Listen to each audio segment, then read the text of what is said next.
Breaking news. They're coming for the kids. But we're coming for them!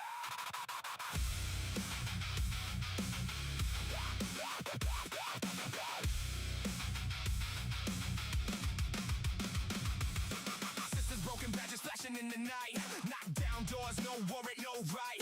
Take the children, tear the families apart. Hide behind protection while you rip out the heart. File fabricated, lies on the stand. Judges in their pocket, money changing hands. Parents screaming, cameras never show. The real abuse happens when the CPS shows. Scott ever standing, fighting Tennessee DCS for separation. They tore the family from his chest. Placed on a registry, no charges, no crime. Blount County DCS crossing every line. Evers versus the state, lawsuit in federal court, exposing the corruption, tearing that system apart. Years of battle, justice delayed, but not denied. A father's resolve with truth on his side. No mercy, no justice, just power unchecked. We expose the corruption, put them under the rack. Got it for CPS. We won't stop, we won't rest. Breaking news every day. Truth cuts like a blade. Got it for CPS. Your empire's gonna fail. We fight for the families. We fight for the free. CPS. Your time is over. You'll see. Another case buried, another life destroyed. Numbers manipulated, stories over deployed. They call it protection, we call it abduction. State-sponsored kidnapping, legal corruption. Parents labeled unfit for daring to speak. Question the system and they label you weak. We document every raid, every lie, every theft. The resistance is growing, no more silent regret. No mercy, no justice, just power unchecked. We expose the corruption, put them under the rack. Got it for CPS. We won't stop, we won't rest. Breaking news every day. Truth cuts like a blade. Got it for CPS. Your empire's gonna fade. We fight for the families. We fight for the free. CPS. Your time is over. You'll see. You took the innocent. You destroyed the home. Now the people are waking. And we're coming for your throne.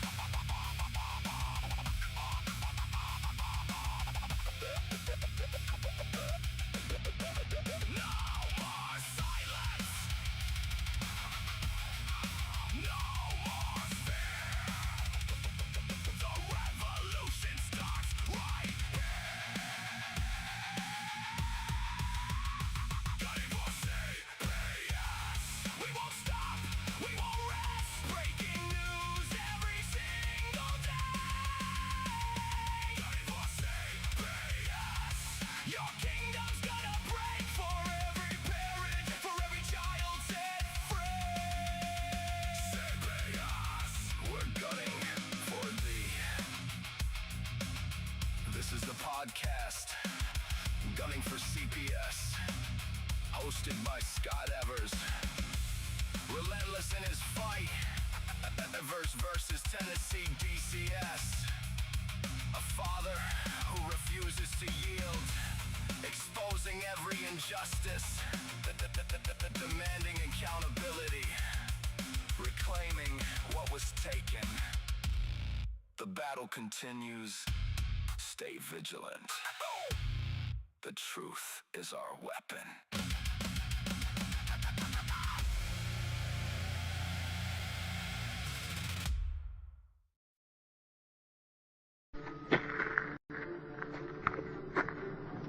I'm gonna pull the whole thing down. I'm gonna bring the whole fucking diseased, corrupt temple down on your head. It's gotta be biblical.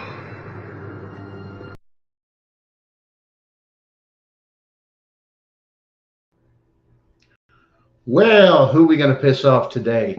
Hi guys, it's Gunner, your host for Gunning for CPS.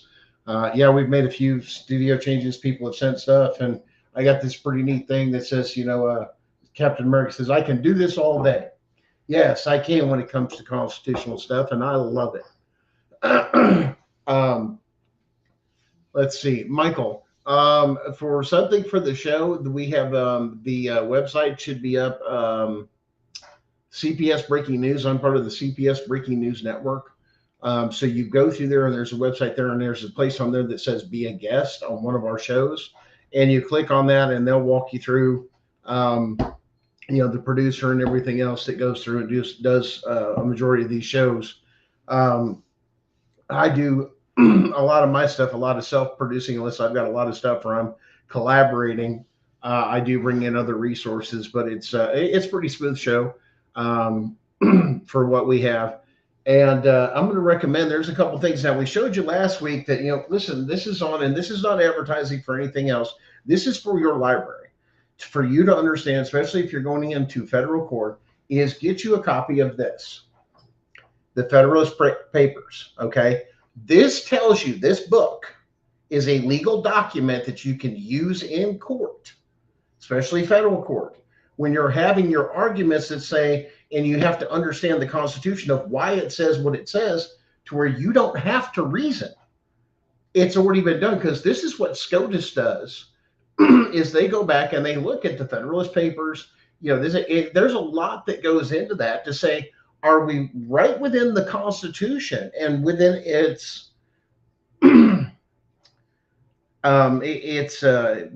theme of it, the spirit of the Constitution. This explains the reasoning of why some of those things are there too. You understand why these were put into the Constitution. I mean, that's literally what it is, and what it covers and what it doesn't. And you got to remember, this is coming right out of, the Declaration of Independence, winning the war, winning the freedom. It's like, okay, well, what do we do now? Well, understanding the Constitution we're referring to was not the first Constitution. Believe it or not, it was called the Confederate States of America. So the whole thing with the whole, no, it's nothing to do with races. It's just the older flag. They adopted it is what it comes down to, because we only had 13 colonies, and then it grew from there, which divided into states and everything else, and how they would draw those lines. All that reasoning is there.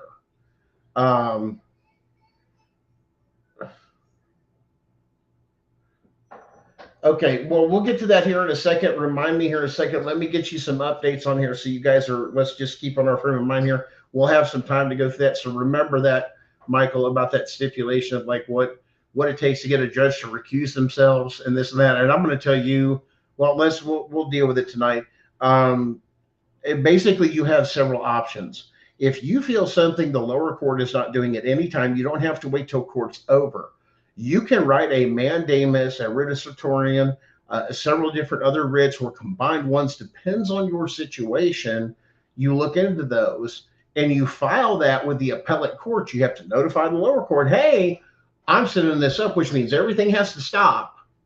We have to get this answered, or the higher court can look at what's going on of saying, listen, they're not getting due process. They're not doing this. They're not following their policies and procedures. The judge has got an ethics problem. I feel coerced or intimidated. This is supposed to be a service that's voluntary, and there's no crime been committed. So there's no reason to force services down somebody's things. There's no crime. Even though CPS wants to try and convince you, which is a bunch of bullshit, because it's not a criminal court. Which is why, once again, this whole registry shit that they have is illegal and unconstitutional. And they're going to have some issues with that. So, Wayne County DCS. The book in the chat box, I can get that in here. It's not really a book. It's actually one of our originating documents, and this is what the Supreme Court uses, and it's called the Federalist Papers. See, this is where I have somebody in the background. Hey, type that on the screen. I don't have that, but small show, and forget everything else. There you go. Now, the other thing I'm going to recommend to you guys, that once again, you can get that on Amazon, any place you get books, this and that. This is a very, very available, and this one's in a little bit larger print. Because once again, I'm not, I haven't got my reading glasses yet, because it's getting to that age of it's time for some reading glasses, possibly in trouble with this. But I can see plenty of things far away without a problem. But here's the other thing I want you guys to look into. And listen, these come in, I believe it's a 6-pack, is the Declaration of Independence and the Constitution. You can go with whatever printer you want to. This one is the Cato Institute. And I'm not promoting, I'm just saying this is what I bought. This is what I chose for myself. You do you. You do you. This comes in a 6-pack. I bought it in a 6-pack. Matter of fact, I got 3 of them. Because the concept is when you have that conversation with saying, hey, you can't do this, you can't do that, you just pull it out and go, right, I got it right here. Here, read. You don't know it. Let's learn together. Make it a teaching incident, especially with a lot of them, which is where, with a lot of you guys are wondering, what's up with this constitutional question? Well, that's the basis of the show tonight. Well, the constitutional question basically asked that basically family court hearing CPS cases is illegal and unconstitutional and has been for over 3 decades. And what it's basically saying is they don't have jurisdiction to even hear the case. Why? CPS is a state entity.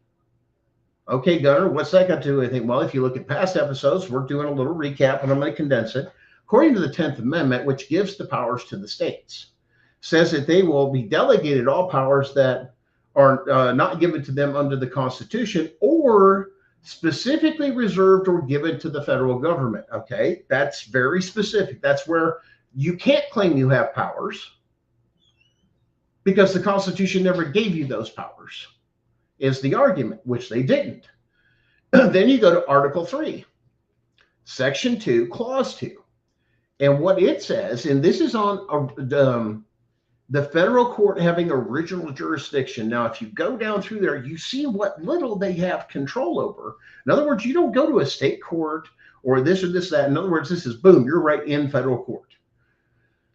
There are extenuating circumstances for things like that, which, the biggest thing is having the Court of Appeals to go even higher after you extend some of your state stuff, that then you can bump it up to the Court of Appeals to look at, because it's not a new case. But you have to bring up the federal matters of it. You know what I'm saying? Saying, hey, this isn't constitutional. You can take the long way.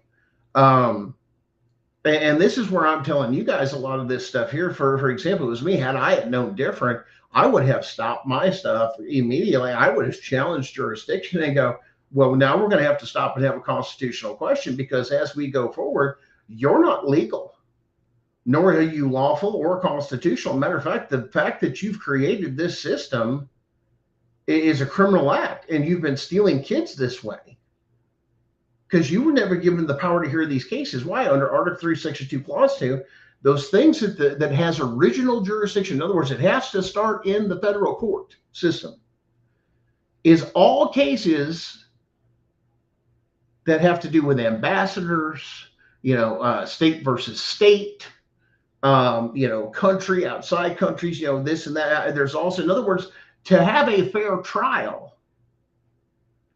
Listen what I'm saying. To have an impartial trial and a fair trial, because if you're going to have it in one state versus another state, there's too much bias.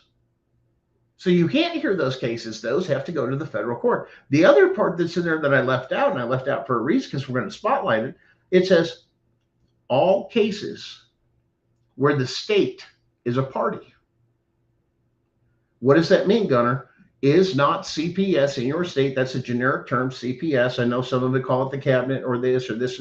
It's all the same thing. Okay. They bring a case onto their state office, hire attorneys for just that office to prosecute you that are not even part of the DA's office. They are an attorney that is hired just to do their cases. How did they not know this? Sorry, this little bouncy. I've had a rough day, a rough week. It rained a lot where I was here, so I've had a lot of trouble breathing. So if you forgive me if I cough, sometimes I get a tickle or something. That's the congestive heart failure. And like I said, I don't do good with, humidity. It tends to bug me. But it's doing so good so far. But you never know. The things you got to deal with when you're sick. Disabled. Truly. And if you don't know what that is and your first time here, yes, I have congestive heart failure with less than 10% of my heart. I do have a pacemaker defibrillator that's put in there. I've had several heart attacks back to back before I got this one. I believe my daughter counted up to 5, and she's a nurse. So before they did this, and then I've just had to lay low and heal and some of the things while I've worked on this. But that's a little bit of my backstory of the, well, why do you keep doing this for the show? Why? Because this is the reason this show is here. Our founding fathers said something very explicit. It says, for this experiment known as the constitutional republic to work depends solely upon the informed citizen. In other words, actually knowing your rights, how they apply, this is work, this isn't right, where to go, all that other. You're supposed to understand this. But because we have been penetrated by a shadow government and people that we're dealing with, and you can look at the history books, socialism, communism, and they were out there as actual parties. How can you even have these parties is the issue, because it's not even constitutional. Matter of fact, it's a threat. It's a declaration of war. And that's what I don't get. Hey, you can have your own beliefs. That's not a belief in a religion. That's a political alliance. And we get our political alliance or our frame of mind of who we are as Americans from the Declaration of Independence. So to have somebody here, that's why we have people, hey, go through the program, this and that, and you have to swear allegiance to this country. But we've got too many people in here, even that grew up around here, that they've not been taught right, because it's been a political game. And what they ended up doing was making you and I, ignorant of a lot of things or this process till we get caught up in this bullshit with CPS and these illegal court systems. And then all of a sudden we're forced because we're backed into a corner. And a lot of people, they can't get past the fact my kids are gone. It breaks a lot of women. They target this for a reason. They're causing mass trauma. But the reason they're doing the mass trauma is because if you look at the cycle of the kids that go through the system or taken by the system, and then they're feeding the jails. Because, they got to have criminals to make money in a jail. They're privately owned. Some of them are, publicly owned, but a majority of them are privately owned. It's for profit. We need to wake up. This is why we're saying we need to go back to the Constitution. We've got cases that are hearing stuff. It's amazing they hear this. And when this comes down, imagine the criminal side when they turn around and go, wait a minute, what? Like an example, somebody shoots an officer. That state can't hear that case. Why? He was a member of the state. Per this over here. What do you mean? You can't do a criminal conviction. You got to go to federal court. Why?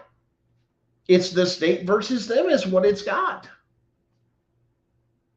That's going to apply to a lot of things that people go, oh shit, that means anything for any state agency that we've ever heard internally involving the public. Catch that? The public. When they interact with you and me, it's a complete different story. Why? Because we are the sovereign. Now you're going to say, oh, there's that sovereign thing he's going to no, Neil Gorsuch, a sitting member of SCOTUS, said this. You see how all that negative energy out there and all this stuff's been hitting social media and all how they slam these people that, where I'm sorry, they don't understand it. And they try to exercise it, and they exercise it a lot of times, in my opinion, the wrong way. And a lot of it has to do with presentation and articulation. They want, once again, they're programmed with a code. They don't understand it unless you start speaking their code, and then all of a sudden, oh, now we're communicating.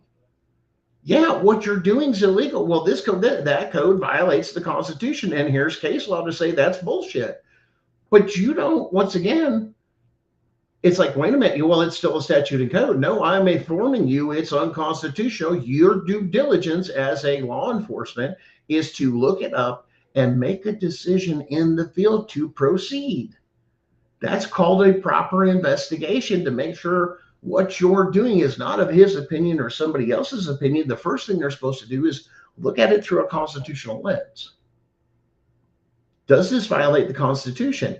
You're talking a whole section of statute, code, policy, and procedure in every state that if they never had jurisdiction, that means your state, even legislators, tried to make this a code or statute when they don't even have jurisdiction over it. So the state's complicit. Your states are complicit in this.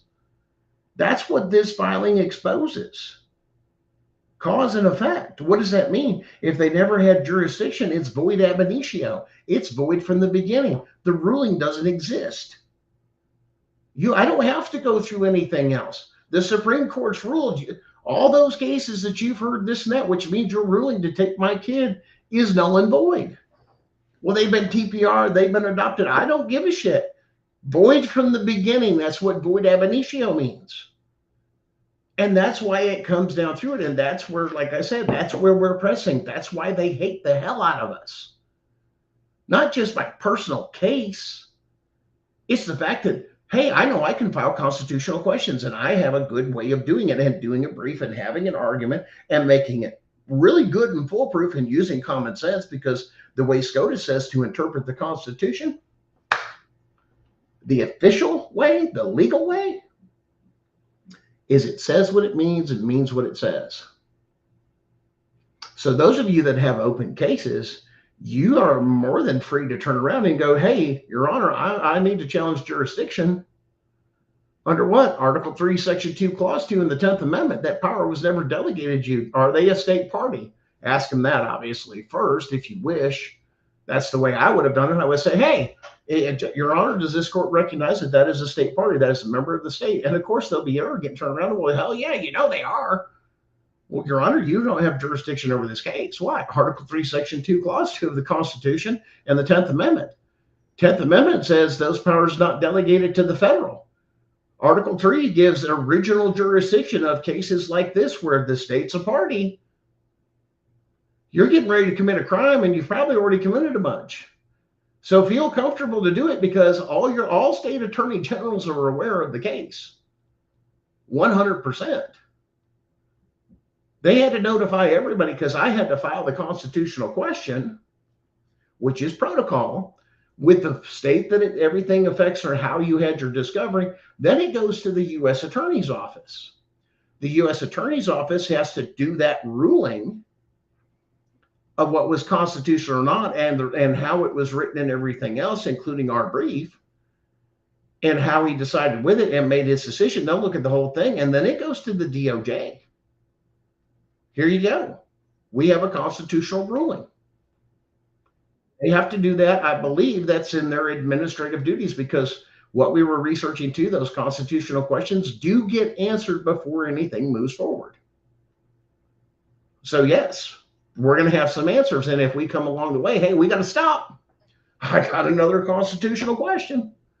Because what we're revealing as far as a whistleblower is the fact is we're saying all this is connected. And yes, we've had some movement in the case. We've had a response from the court. It kind of shaved a few things down. Yeah, we got a little hurry. We, once again, understanding the process, we put our subpoenas on there and this, that, but some of that was to show the judge we ain't playing. Once again, that's strategy.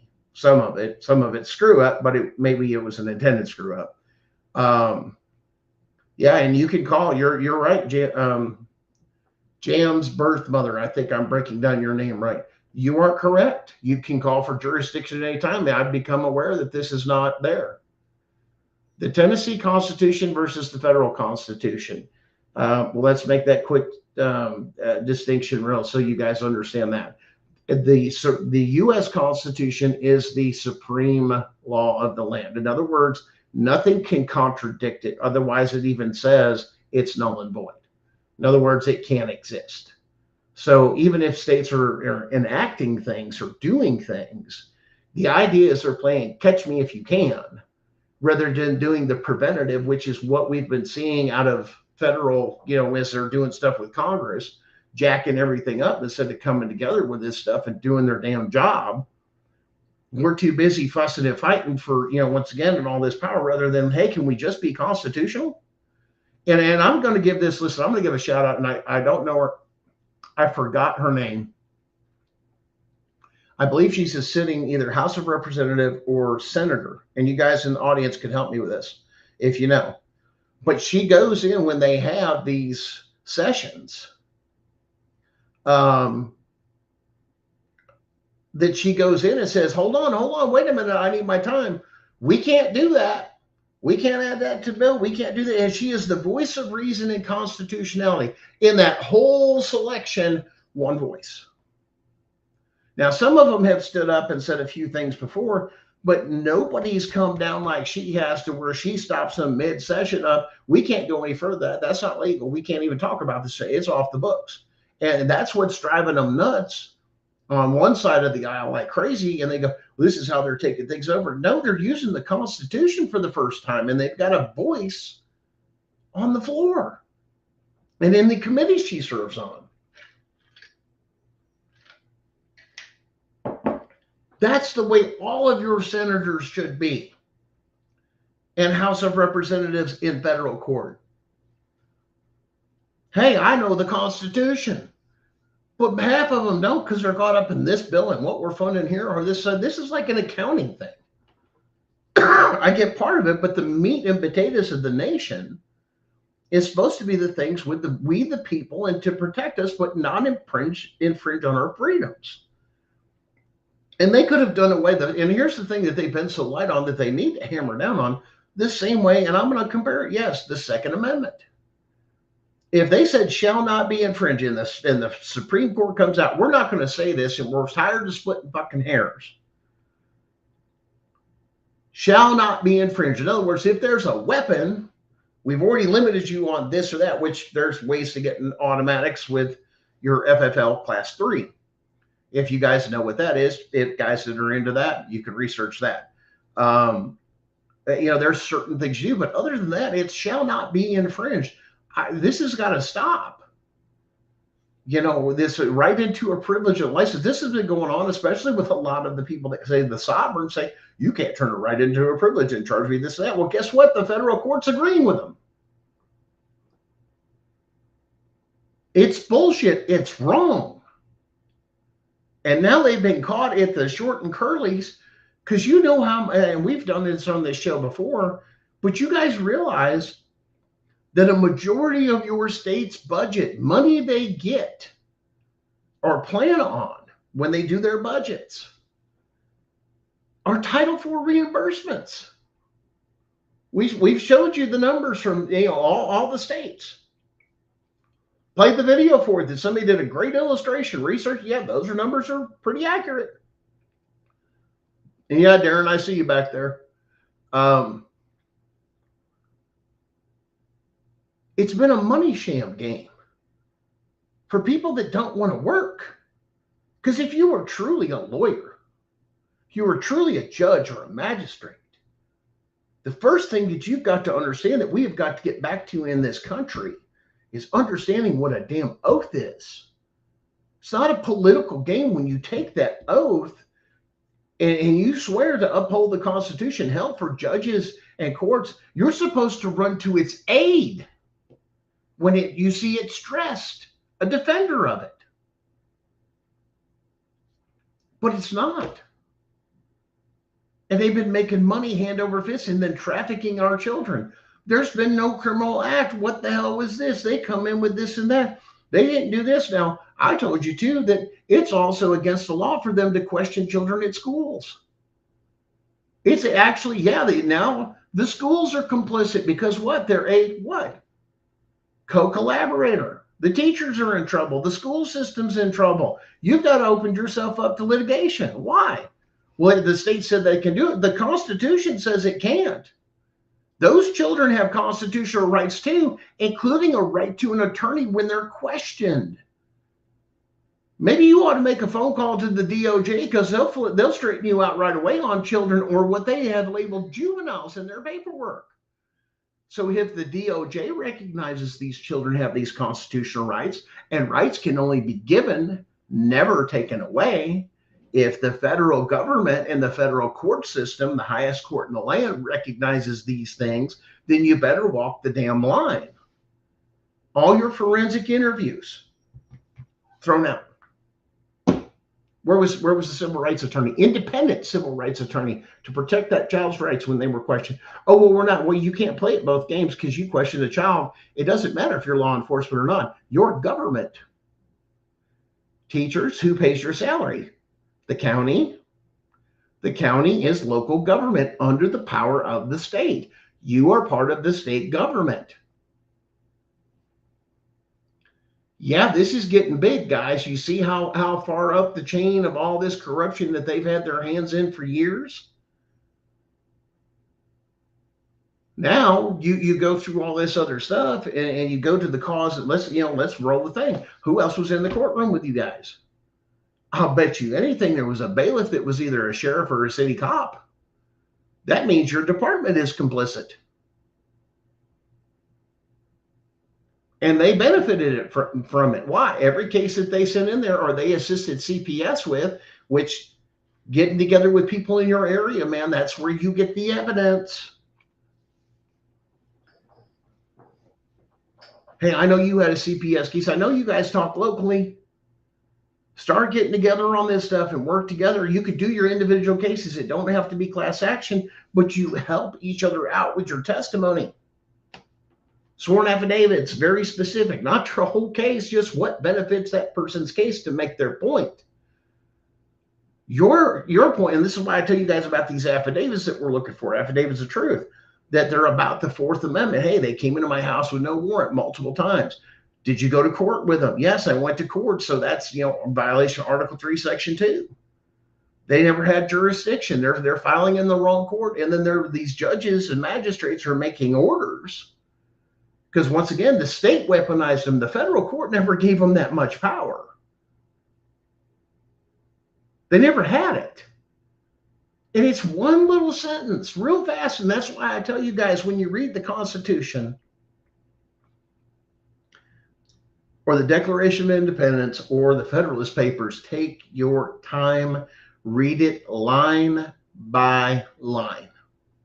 Because if you read too fast, one little sentence makes a tremendous thing that could go on, like all cases where the state's a party, the federal court has original jurisdiction, and they only have original jurisdiction over this much, certain things. That's why there's just what there are and not one in every county.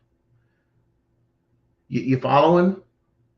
The problem is they've been doing something so illegal because they got away with it, and nobody was paying attention because this was all under the guise of we're here to help the children, or it's for in the best interest of the child. Well, isn't the best interest of the child their constitutional rights?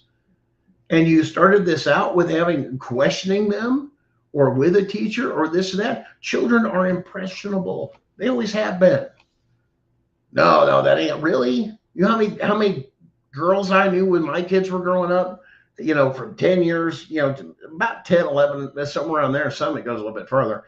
And back when they're younger, man, they got some crazy ass dreams. Some of them hold on to unicorns and some of these other things. And, some crazy stuff as the kids had new stuff come out, but they won't let go of their childhood.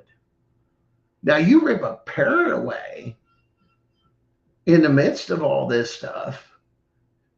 You know what I'm saying? You're going to break a child through its natural thing. Why? They grow up to reason those things. They depend on the parents to parent to learn right from wrong. What's good, what's bad. And if mom and dad are constantly doing this, that ain't doing the kids no damn good. And you got to put that aside. That's why so many people have nasty divorces and the arguments of this and that. Well, he's this and that. Maybe you were like that together, but if they're an individual, give them a chance to reset. Because maybe the toxic part of you together was you two together. But as individuals, be cool. Get your feelings out of it. Was something actually done? I get your feelings done, but when it comes to these courts, this is the problem with it. And that's where they're seeing a lot of this stuff of, listen, if there's domestic violence or this or that, you've got to get something filed. Is there a police report? Or did you go to the hospital? Did you do these things, this and that? And the court has to be objective, not with all your feelings. Well, they did wrong, this and that. And I talked to, because a lot of this goes with domestic violence and stuff too. It's like they're putting it up because some people and a lot of people have learned to use this as a weapon. And there's even been attorneys that have been told people, you want to get more custody for the kids? I kid you not. I've interviewed several of them. And this ought to blow the whistle on a bunch of family attorneys, especially that are dirty. And yeah, it's a huge ethics violation. But turn around and tell them, says, part of their intake thing is, does your husband beat you or this, that? And they'll stop. And they'll be like, well, confidentially, why? Because I have to disclose it to you, because those are high cases where you get the kids most of the time if there's actually been abuse or something. Oh, well, then, see, you put the carrot on the end of the stick, and it's not fair. And it's a setup, and they know it. Do what's good for the kids. It needs both. I mean, unless you've got somebody that's doing something criminal, and yes, it does happen, but do what you got to do for the kids. And like I said, the idea of raising children, and like I've passed on to mine, is learn to live in a world without you. How can you do that when you're wasting all that energy?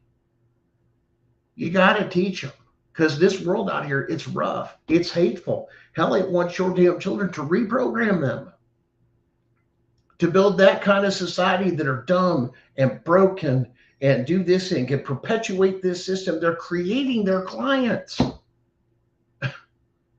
Why do you think so many people, if you sit there and watch this stuff, and I know some of you do, and you watch and you're part of these different groups on Facebook, TikTok, or whatever it may be, or whatever platform, there's always somebody in there that says, yeah, they got my kids, and my mom was in the system, and I was in the system, and now my kids are in the system. Why? Because they stalk you. You were in one report, in your mom's report. Well, now they feel obligated to think, well, now that you've had kids, well, now they're saying, according to them, I have a reason to investigate or come after you because your family has a history of going into this. That's their damn logic. Not that a crime's been happened. They gang stalk you. It's part of their thing of their repeat. One CPS worker, what did he call it? They called it the generational cycle customers. Yeah. Why? And the more kids you have, and the more baby daddies you have, and all this other, they benefit from that system. They take advantage of it. The first thing they do, come in and split mom and dad. And if they can find a way to weasel into the kids to question them illegally, they'll build the case from there, and they don't give a shit. But all of it's illegal and unconstitutional if they'd followed the Constitution and the law of the land. They're not. And somebody has taught these people at a state level that statutes and codes and policies and procedures override constitutional law. It does not. Which is why it all has to go. Well, Gunnar, what are you looking for? I'm not telling you what to look for. I'm telling you what President Trump's going to look at when he realizes this has been going on and what's it doing and who it involves. And the states have been making money, and now they're going to have to go in and prosecute all these because I've blown the whistle on it, and it's filed because of a constitutional question. And let alone, well, what do you mean? You took money. You took grant money. You took this, you had somebody do this or that. All the money that you've been given or paid out, this and that, now has to be repaid.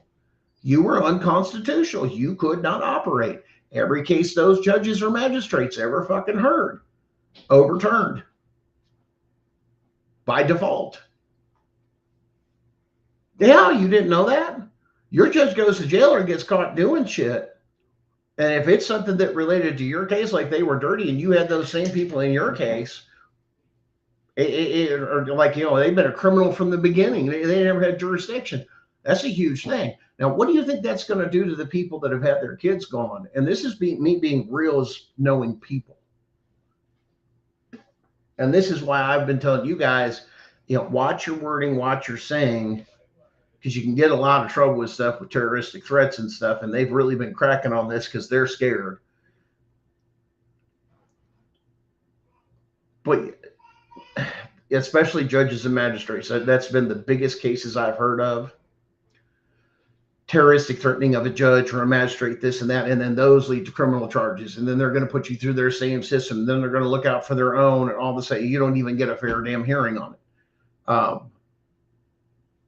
Once again, that would be a case that should hear in federal court. Why? The state's a party. You're saying it did something as somebody that's officially a state representative in their capacity, and that's the way it was filed. That's supposed to be in federal court. Yeah, did you guys hear that? Some of you guys that know some people that have criminal charges over this bullshit, and they never had jurisdiction. Why? As soon as they made the complaint, we're going to do this. That's a state official. Well, you can't hear the case because of the bias. Once again, Article 3, Section 2, Clause 2, that goes to criminal cases as well. Yeah, this blowing the whistle and this ruling is going to change our country. Because the 10th Amendment never gave them the power, and they assumed the power of a federal court. That's imitating a federal judge. You took Title IV reimbursement. You took this and that. That's defrauding the federal government. And everybody, this is the other thing that I've had to tell caseworkers because they're flipping out, because they're realizing this, because they're watching this and go, he ain't wrong. And I encourage them, go show this what I've told them. Go look and then go to a civil rights attorney and ask them if I'm wrong. And they all come back, they go, they're not. And like, you need to protect yourself. And there's a lot of them flipping the hell out. It's like, you've been part of this. You're going to be held accountable, let alone for whatever else is uncovered. You don't know how deep this goes. Once again, we haven't had the hearing. We get to the hearing. I'm sure more things, as they always do in every single case, there is evidence that will come out under questioning. Both ways. That's the way it works. That's why it's there. So these are some of the things that you have to consider if you move forward. And this is your point, is to get your federal case ready. Why? Because as soon as that decision comes in, one, your kids have to come home because they're all null and void. Who's going to get in the way? Law enforcement. Here's the ruling. Every ruling that they had, you go straight to your sheriff. You don't get in the way of knowing. Matter of fact, I'm going to obligate you because now these children are kidnapped.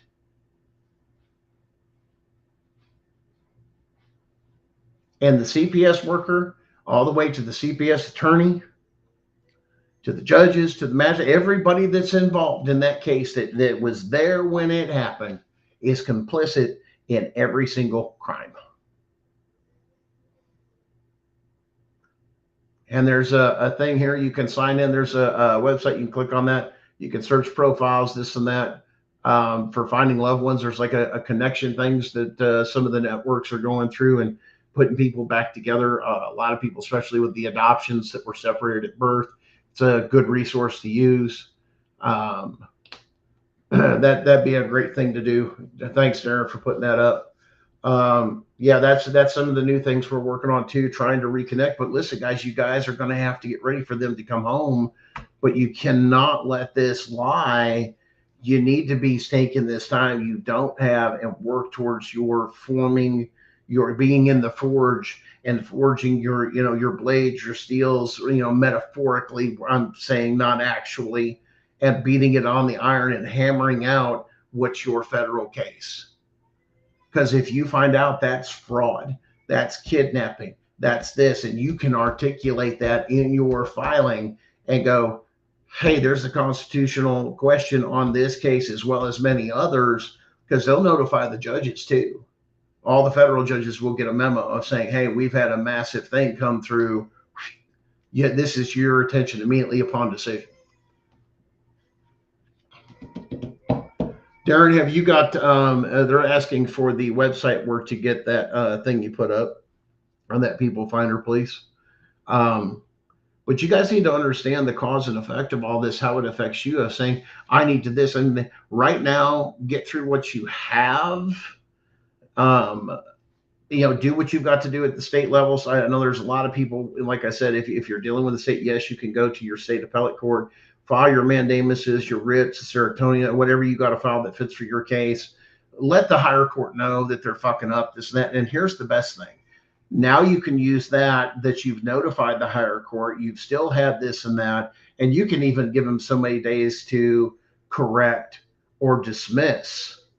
And once again, that's all within your powers of the lower court. Say, hey, now the appellate court said you got to do this. And I've seen judges removed over that, because you can actually call out the judge's bias. They're get it in their policies, procedures, especially CPS or the rules of civil procedure for your state.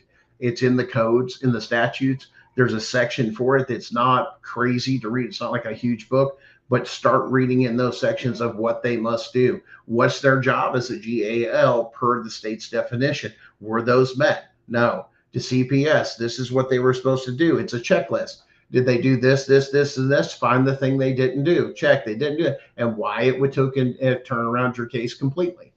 And then, like I said, you've got the big one, jurisdiction. Show me where you have jurisdiction, because I'm challenging it. And right now, there's a federal constitutional question on the record right now, waiting on an answer. Understanding you may be doing something criminal and imitating a federal judge. Holy shit. Now you've woke him up. Your Honor, are you aware? Because I'm challenging jurisdiction now that you can't make a decision, and you better return my damn kids, because you're about to commit a felony. And from the looks of it, you can stop now. But once that constitutional question's answered, whatever you say don't mean jack, because it's null and void. Yeah, that's where you can, guys, have the opportunity, if you so choose, to open it up, because it's filed. There's nothing they can do about it. Your Honor, you realize that means this. I says, and that's where I say you start out with the question: is CPS or the plaintiff the state? It says it right there on their paperwork. Yeah, they were dumb enough to put it on paper too. That's evidence. Like it was in my case. Look. Did they even have jurisdiction? Because the Constitution says no. I dare you to take it to SCOTUS upon appeal or anything else. Why? Because we quoted SCOTUS. So we're doing the best we can, like I said, with what we have. And we're trying to give you guys information of where we're going with this case. And your case is going to be completely different than our filing. And we don't have, that'd be fine, Darren. I want you guys to educate yourself enough to where you're ready. I mean, if you're fighting through this, basically it's going to come to the breaks of stop of saying the decision's out. Court's over. You can't proceed. The Supreme Court just ruled on this on a constitutional question. You don't have jurisdiction. Why? CPS nationwide. It'll affect all 50 states immediately upon that decision. And then people can file whatever they want, this and that. But we're not wrong. It's clear. It's right there. It's as clear as the nose on your face. You can't. And we know it. And now they hit it because they're caught. They're going to get caught. All their players for CPS, all the way down to the caseworker, the social worker, the investigator, the supervisor, the administrator, all of them are now complicit in all these federal crimes. And guess what? They get the nice little endorsement of crimes against children is the way it should be filed, because this involved children and families. The script's going to flip. The people that accused you are now in the hot seat for what they did. And they're looking at not just civil bullshit of psychological fucking misery. You're looking at hard time, because it's a count or a charge for each child or family you came in contact to. What, you don't think the president's aware of the case and they're waiting on this and that? Because I'm sure something's in place that they know once this is answered and what the cause and effect of this is, why. And they're watching these shows. Boom, you're done. You're shut down. You can't move. Now we got a bunch of questions, because now law enforcement is complicit in this. Your judicial branch of your state government's involved in this. Your state legislation's involved in this. And on top of it, your governor is responsible for your entire state. That's what he voted in there to do, that they would stand up for, and this and that. They're all called co-conspirators. All the way back as the criminal division wants to go, but we have the evidence to turn around and point them all in the right direction. And there's enough of you guys out there of, hey, we'll suggest, hey, just open a thing and just give them a this and this and that and a case number and do it state by state. What, you thought that fraud division thing that they just opened in the DOJ was for, it's for all federal fraud, including this. Yeah. Assets will have to be seized for everybody involved. Why? The amount of lawsuits. you guys are going to do, I mean, that are going to come on, and they hope some of you don't do it. And they're hoping to sell some of you guys to lawyers that are just going to say, hey, let's just do a big class action. You get nowhere. Look at the cases. Who gets paid in those? And Darren will tell you the same thing. Who gets paid in those? The attorneys. One per state, they'll try and settle. They're trying to do some kind of backdoor deal or something to pay people. And we, the people, then the power's in our hands, because it's like, this is all gone. It has to be. It's unconstitutional, and it's been running a criminal enterprise in the name of your state government. Yeah. Which means what? State government's gone, so the power and authority of the state, which means your local government's power and authority is gone. All police departments lose their accreditation and everything else. Your local state workers or people that work for your local government, all their power and authority is gone. Why? Because the state has collapsed for being unconstitutional and robbing the federal government, which means robbing all your other neighboring states as well. We're going back to the Constitution, man. He gave us the power the first term, returned the power to the people in that ceremony, handed it over to the military because he knew how corrupt this was, and he took a chance on you and me, we the people, which is where the power goes, to see if we're just so far gone, this constitutional republic doesn't stand a chance. Because that's what our founding framers said. This experiment, like I said in the beginning of the show, this experiment known as a constitutional republic hinges, it's pivotal on an informed citizen. We forgot our Constitution, ladies and gentlemen. It's time to get back in it and then teach the hell out of our kids, because we assumed when they went to school, they would get all this. They're lying their asses off, and they took federal money too. There's another issue. Why? Who got in there? We called it Commie Corps. Because why? It was meant to make people stupid. One of the creators of Commie Corps actually admitted to it because of the test scores. People were getting too smart too quick, and they had to dumb them down. It's literally in public education, and it's on the record. This is why there was a big move and a big uptrend, because of after the Commie Corps, everybody went to homeschool. All the good teachers left. They quit. The others, well, I need a job, and it's just a job, and and didn't think, I'm getting ready to dumb down a whole generation. And they've struggled ever since, even in the workforces now they've gone through. Some have. It's an attempt to overthrow our government and a certain amount or a class of people to have control, some of them being judicial. Once again, law enforcement. Am I saying everybody's bad? No, but they're all caught up in this shit now. Everything about the bar, you guys bitching about the bar and these attorneys. You want to tell me how I pointed this out, and nobody, no judge, no magistrate, no licensed attorney, this and that, nobody caught this while 30 years worth of this? I mean, nobody had a constitutional class to go, wait a minute, I know the Constitution pretty well. I'm pretty versed into it. How the hell can you hear that case under jurisdiction? Because that's one of the first things they cover, I believe, Darren, in law school. Jump your ass in here. We're going to talk about this. Because if you guys don't know, Darren is in law school. That's one of the first things they teach you in law school, isn't it, is jurisdiction. Yeah, that's it. You can challenge it at any time. You better have it, or your case is gone. Period. End of story. No jurisdiction, no nothing. No jurisdiction, no case, Gunner. Yep. No authority. No nothing. You guys out there that got open cases, throw that out there and tell them there's a constitutional question now to hold them accountable for all the other cases they are. If they don't if you challenge jurisdiction, they have to stop everything immediately, and they have to prove that they had jurisdiction. They have to. And you are more than welcome to use what we've told you here, to use the 10th Amendment says, and highlight the part that says powers not delegated to the federal government. They go to Article 3, Section 2, Clause 2, and it says all cases, there's no exception. All cases where the states are party, the federal court has got original jurisdiction, and they don't have jurisdiction over much, actually, Darren, correct? In the lower courts of the division courts. No, not at all. It's the Court of Appeals that's the biggest power for the federal court. Yep, sure is. That's the only place that the law even begins. The rest of the courts are all Mickey Mouse, man.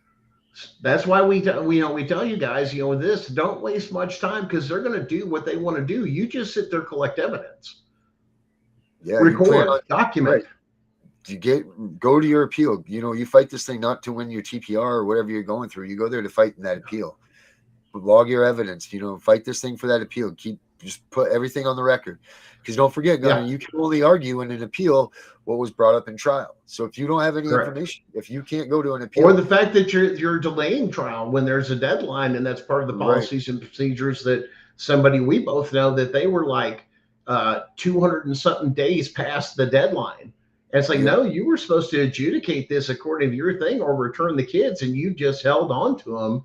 And then it went to the appellate court with like a mandamus and a writ combo. And then the judge was recused. And then the court-appointed attorney, this is fucked up on that particular case, is the court-appointed attorney for this person was also best friends with the judge, and that was never disclosed. And then on top of that, that judge actually runs the GAL program. So for that judge to be in any courtroom where there's a GAL, she must recuse herself, and did not do it. So where that is, like I said, I haven't. See, that's the problem. Look, that's the problem, Gunner. This is the problem: is that everybody is doing the things that are right, but the courts are not, and that's what you can't take. You can't take that into line as the corruption. Like we all can sit here and say we are arguing jurisdiction because we know that they didn't have jurisdiction over our kids to begin with. They didn't have it, but yet the courts will say yes, they did, or they're just going to tell you to shut up and this doesn't matter. You have to sit there and insert what you're saying and go over and pound them on that stuff, because they're going to just try to run you over because they don't want anybody else to know that you're right. And like I said, that's why I told you guys before you point those things out, ask the court and address it, put it on the record. And I've known a lot of people to sneak in little microphones and record it because you're collecting evidence for federal court. You know what I'm saying? I just caught you in this, and hey, what are you going to do? I can't record that I just caught you in a crime. That's destroying criminal evidence. That's a felony. That's an additional felony. You see how that works? Now you do that and go, Your Honor, I need to address the court. What's that? I need to know whether or not the CPS, whatever they call it in your state, or who I'm facing over here, do they work for the state, or are they a state entity? And of course, they're going to come around, and as Darren knows, they're going to puff up their chest. And they're going to turn around and go, well, of course they are. They have the full power of the state. And Thank you, Your Honor. Well, I'd like to challenge jurisdiction. Excuse me? Well, the 10th Amendment is very explicit, and you bring in copies of it. Here's a copy of the handbook. Highlight it. It says, except for those powers delegated to the federal government. Okay? Or to the people. I would make sure if people are going to use that too, that they submit that into their court files as evidence. Yeah.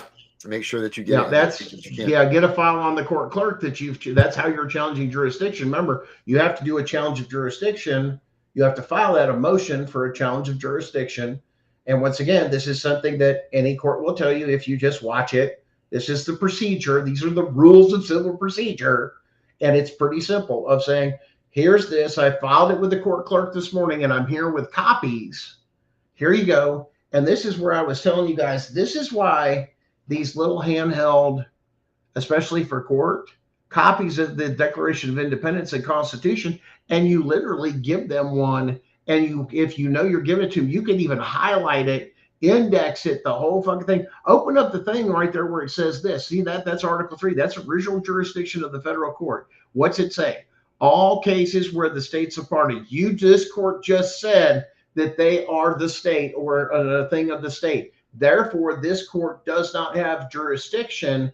They filed illegally under this and that, and they've kidnapped my kids under false orders that you don't have jurisdiction, and I demand my children be returned, is the way I would handle it. Because here's the thing. It's not just that I filed this, Your Honor. Your Honor needs to be aware there is now a federal constitutional question before the federal court waiting answer on just this subject. Now, the worst they could say is, well, let's stay this till then. Your Honor, no, that's cruel and unusual punishment. We can't delay something when you have guidelines of this and that because you can't this or that. I'm making you aware of the same thing that there is. And if we read it as it means what it says and says what it means, it's explicit. Original jurisdiction, because you admitted they were the state. You don't have jurisdiction to hear this case nor any of the cases that's ever been brought before you before. And then they get scared because then they actually do something they haven't done. Read the Constitution probably for the first time, and they read that one line and you highlight it and you hand it to them. These are pocket size. These are acceptable in any courtroom. You can bring these in. Why? You can even turn, Your Honor, I don't think I need to make those exhibits, but if I need to, I'll be more than happy to file a digital copy of the Constitution and Declaration of Independence on what I'm using and get it on the court record. But everybody's presumed, especially a judge under their judicial canons, to be knowledgeable in this. Yeah, I mean that's part of their oath. It's part of their oath. I mean, you would think that they should know what their whole basis of their job description is, and that's to defend the Constitution. And you guys are not going to surprise anybody because Darren knows. I had to file this constitutional question by the guidelines of the Federal Rules of Civil Procedure under constitutional questions. Has to go to your state attorney general and then file it in Washington, D.C. at the headquarters for the Attorney General's office. Why? Because they have to take special notice of the ruling for both civil and criminal actions. You get it yet? This is why we're talking cause effect and why it has to be, because if this comes out, this is clear, the DOJ is going to say, yeah, it's pretty clear, and start charging people and getting people. And this, now they've got exactly what they want. The Epstein network will collapse. The Debbie network will collapse. The whatever it may be in your town. No more CPS kids. Why? We're going to find them all. Now it becomes a high priority, both criminally and civilly. That's where they have a joint task force between the U.S. Marshals and probably the FBI, I would say, Darren, from my understanding, as well as possibly Department of Homeland Security. They will find every child because they'll have to. They'll be obligated to per the decision. Now the federal government has to. Why? Because the state violated the Constitution. The federal government's required to correct that. That's not a, oh, well, we'll give you oversight. No, this is a major fucking thing. This ain't a joke. This is the thing we've all been looking for. I know Darren and I, we kicked around this, we've talked about it, as I was going through this case and putting it together and this and that. And early days, I got some of my earlier stuff from, Malibu, Dallas, and you get things for learning. Sometimes you don't have to be, this or that with anybody. Sometimes you just want to learn. And you got to put them biases aside or that anger and just say, let me see if it makes sense when you're exploring these things. That's why people get so many noise or so many advocates or so many this or that. And then, and your opinions on whatever with money or no money, that's your own personal decision. Nobody's got a right to make that decision for you. You're entitled to your own, you know what I'm saying? Your own opinion as you are. You spend your money the way that you want to spend your money. Don't let anybody out there tell you, look, all we can do is guide you to the right places. If we know someone's a fraud, we'll tell you if someone's a fraud. But look, you've been taken away. Enough of your rights have been taken away and your opinions and all of that when all of this is going through CPS. If you want to give someone money, give them money. Don't let that be taken away from you. That's up to you. That's up to you. You once again, that's your individual right. And I have no business telling anything, nor does anybody else, a yes or a no. You spend your money. That's like telling you fucking what you can buy at the damn grocery store and you only get, skim milk. Man, you got a lot of people out there that's like, I ain't drinking that water, milk or not. Well, that's what you get. And that's my opinion. Therefore, you must do. There's the problem with this country, too. People need to keep your opinions to yourself. It's okay to put it out there. But when you start chasing people and some of the other things, it gets a little ridiculous. With some of it is take the good, leave the bad.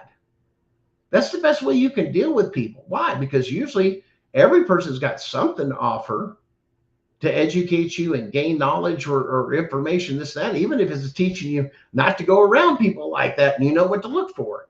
They're teaching you. Be grateful for that stuff. Don't let it eat you up. But yeah, when it comes down to this is and we're on a ticking time bomb.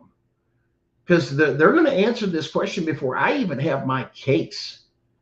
the constitutional question. We'll have a deadline because we've got a couple others we're working on submitting, but we have some other things we have to address because, like I said, I had a case in 2025 and I had to refile in 2026, but there was a lot of things there. So now we've got to do some of the cleanup because I don't have a plaintiff. I think there's something that I missed that was part of one of the decisions, and the decision of corrections and sifting through and everything else is 18 pages long was the judge's remarks. And those judges, oh, well, you got 18 pages. No, it's telling us what to correct, what not to correct. But understand this too. The judge may not always be right. And you have that motion. Well, this is where a motion to reconsider, even though it's dismissed, with prejudice, you still can file a motion to reconsider based off of this new information because of where you're going with it. And that's something that they have to do, and they do adjust to. Your Honor, well, this is what briefs are for. This is what arguments are for. This is what court's for. This is part of the game, the back and forth, that you play in a federal court. A little bit here, a little bit there. So you don't just go out there and blow your whole thing. That's what I'm telling a lot of people. Say something for the questioning. There's a point of going into court to get testimony.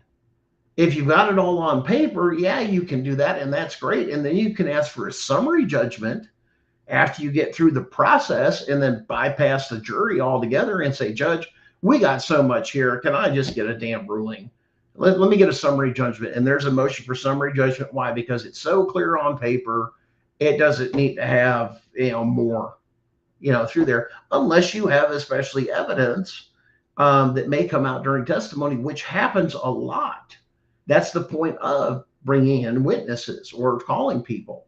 Your paperwork's stable, but then you explain the part to the jury. What does the jury do in a case like this? They hear my case and they assign a dollar amount to the damages I've been done to basically, I can't get time back. I can't get my health back. I can't get the fact that none of this should have ever fucking happened. You now have to compensate me for all the damage you've done. And that's where you come through of what damage was done. And you can do it by directly telling them, using supporting witnesses, supporting exhibits, whether it's, movies, pictures, documents. These all things are called, these are all exhibits. And just make sure you do a cover letter of explaining what you're trying to get at in your case. Or in other words, the point of the video, hey, this goes to, you reference, exhibit B back on your complaint, here, this says this, and we've told you use that structure of like criminal, federal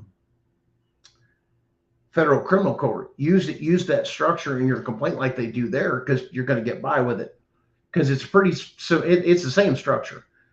Explain the code or the violation, constitutional rights violation, exactly what it is, not how they've done it yet. Cite all those. Next part, you have to go through and explain who did them and how they were done, being specific as far as time, date, place, all these things. Some of them you can summarize because it's pretty obvious. If it happened in court, obviously it happened at this address. They put it together. That's obvious, unless the court wants you to be that anal, which, usually it's just understood because they put 2 and 2 together. You should know how this works. So it's one of those things that they understand this, and that's where the way they proceed. But sometimes the things that they've been doing or the way that they've been ruling, like there was one particular thing that they pointed out is there's been a recent ruling in 2025 that was quoted in my case saying pro se litigants, especially using False Claims Act, we need to take that and not dismiss it with prejudice, but, without prejudice, because sometimes they need just a little bit more. In other words, giving us, we the people, a little bit more slack of, we're on the right trail. We just need a little bit more, or the court needs a little bit more information to make that connection. But once again, there's nothing wrong with it. Don't correct it. Sometimes is the best thing, is let it write out. And then once you get past certain markers and everything, now let me reapply this. Why? Because eventually during discovery, you get subpoenas, you get this, you get that. There's a lot of powers that you have, and you got to have time to review it. and put it on the record and everything else, and then you have to tie it in, rewrite your thing based off of what you have or what you know is there.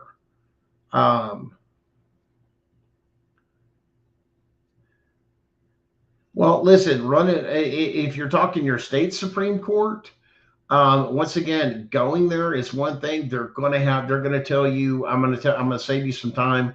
They're going to tell you to file the paperwork properly because they're not investigators.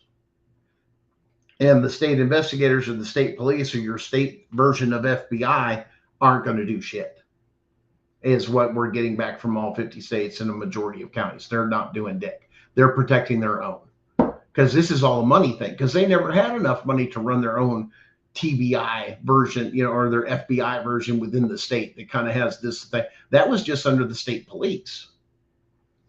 Now this goes above and beyond, that even covers above the state police. So they've created something different. But once again, to get that and have the funds to create those things, all that money was done to create those things was through fraud. That's a big problem. So you're going to see all these things fade away and gone, and all of a sudden everybody's like, I ain't got a job. No, we're doing a criminal investigation, but you can't interact with the public with what we know. We have to do a statewide investigation in every state because of this fraud, because of the constitutional question that was answered.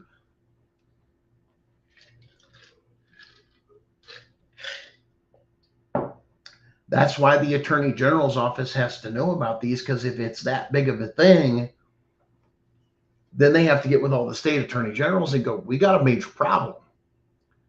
Because if that's the case, your state has been illegal and unconstitutional for over 30 years. And if that's true with what's in here and what's been filed in this, and this court is saying, yes, it is because of the decision, which is what the court's investigating and researching.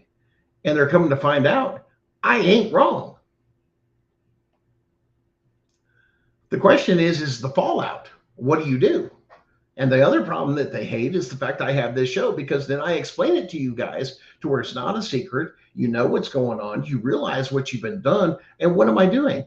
Nothing wrong. I'm press. But at the same time, what am I doing? Educating you about the Constitution, your rights, but giving you real world examples and how this fits together and how the process works. And you should all know what I know. There's the scary part. I shouldn't have to educate you guys. But they failed us. But they did it for control, because then they could get away with it. If you don't know your rights, how can you claim your rights? Now you're playing catch up, and some of them, 40, 30, 40, 50 years old. Hell, I'd love to have done this in my damn 20s. At least I had the rest of my life ahead of me. You're young. You got plenty of time, man. You got to learn this stuff. You got to teach this stuff to your kids. It's not a joke. Otherwise, the same thing's going to happen to them. But here's the thing. Our damn founding fathers knew this shit. It's in the Declaration of Independence when it talks about when the government becomes tyrannical, because it knows we as human nature, and as several other societies before us, they get comfortable with something and their rights erode. That's why they wrote the Constitution the way they did. That you can do a full timeout and stop everything and go, whoa, no, you're unconstitutional. We got to stop. But they've hid that process from us in our defense to do that when we got caught up in these bullshit courts. We didn't know. I have spent thousands, tens of thousands, hundreds of thousands of hours in research. I know so is Darren, so is several other people. I mean, we've done, instead of playing games or doing this, what are we doing? We're in there learning this, reading case law. That's the free time. Reading this book on this and that. Why? To strengthen the case. To make sure this actually works for me and for all of us. Because walking into that and being the whistleblower on that, there's no more jurisdiction for me. You can't touch me. No state ever, or my family. Because it's retaliation.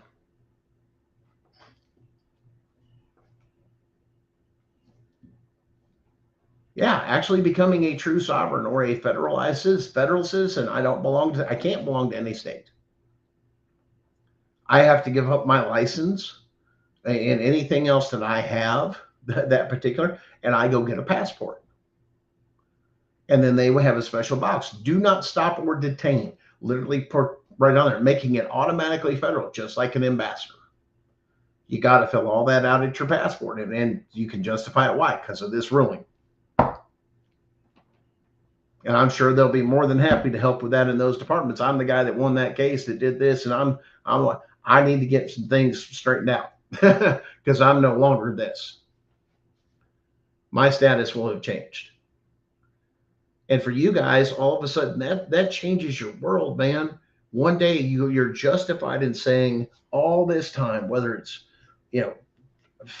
5 months, 10 years, 15 years, that the first time there's actually a true shot and hope of this getting answered and it all ending, and you just go get your damn kids because it's void from the beginning. Void ab initio is the terminology that will probably be written in there. Void ab initio. It has to be. It has to be. Which would make, that would add on to the crimes they've already done. You never had jurisdiction, but you destroyed people. And the other thing is now you go after their bonds, their insurance, or this or that. You go after that. Why? And this is where we're dealing with this too, of, their individual immunity. How can they be individually immunity when they never had jurisdiction and they were doing their thing per the constitutional question? These are some of the things that we have to, once again, the court has asked questions. We're going to chill and wait, but we get to go back and clarify some of those things of going, okay, you want a little bit more detail here. Let me paint the rest of the picture that I've already been sharing with you guys. This is the stuff that's getting ready and we're working on now to be filed on top of other constitutional questions. Why? Because they need to be asked. That's the point of the court. We need an answer that all states must, that's what a constitutional question does, that all states must abide by. If you're dumb enough and you just put your state, well, then that makes one state compliant. And that's why states get out of control. People are not filing that right. You put it in for your state, or if you have one or two states, primary, but you can also throw in wording to include as all states do and put that in there. Therefore, once again, it's a constitutional question. Once it's answered, it's effective. Once the decision is fucking put on the record, it's automatically in play. That's the big difference. So when I say it has an impact, and you guys are like, oh, and why people are coming on, and like I was telling several people, I think even Darren might have come in crossing, man, I'm getting like, 50 to 100 people a day on the new TikTok platform. And if you guys want to know the platforms that we're on, if you guys, miss a show, you guys can always go to YouTube and, go to our page there, Gunning for CPS, the number 4 right there.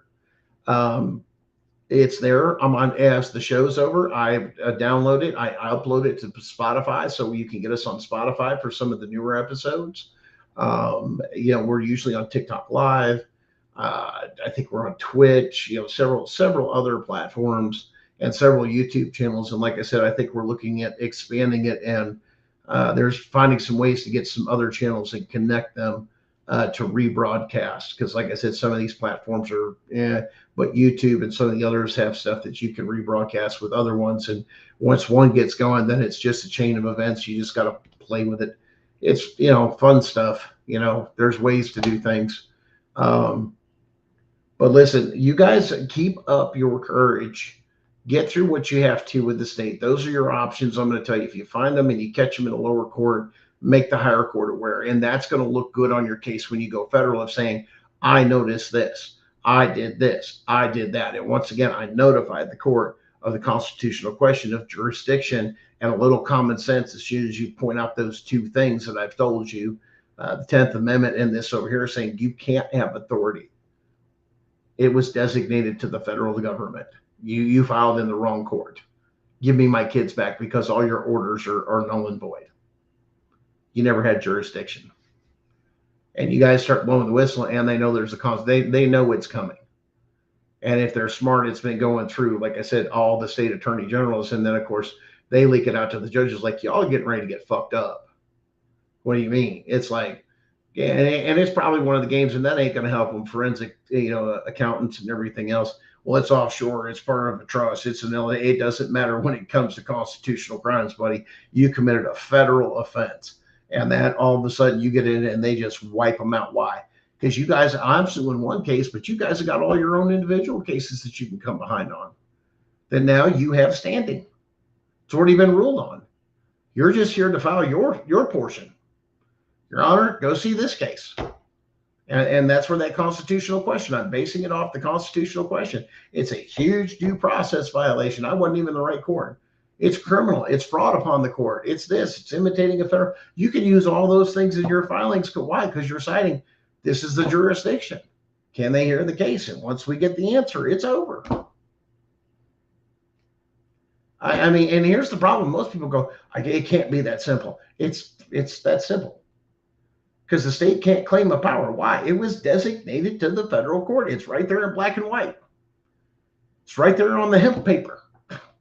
Hemp, cotton, I forgot, the different stuff. But once again, this is what we're telling you guys. Study hard, get in this, get in these other videos. As we've progressed, our shows have changed. It's become more of this. It's become more of that. As I'm getting things through, and now I'm getting people's attention. Hey, this is really going to, we have a real shot at this thing ending, really high percentage shot, because they have to answer the constitutional question, regardless of the case, because it's been proposed to the court. It's going to have an impact. And they have to understand to keep things going, because it has such a huge impact. Things are going to have to be put in place, but I have a real strong, I don't know, Darren, let's pop in here and give me your thoughts.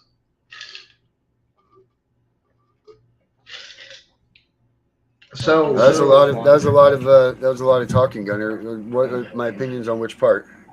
The whole thing, the whole kit and caboodle, or what? The whole kit and caboodle. I mean, if this goes through and all those people are now guilty of those things and mass arrests and this and that would actually, in our state governments, collapse because of this, which it should. It's going to defund.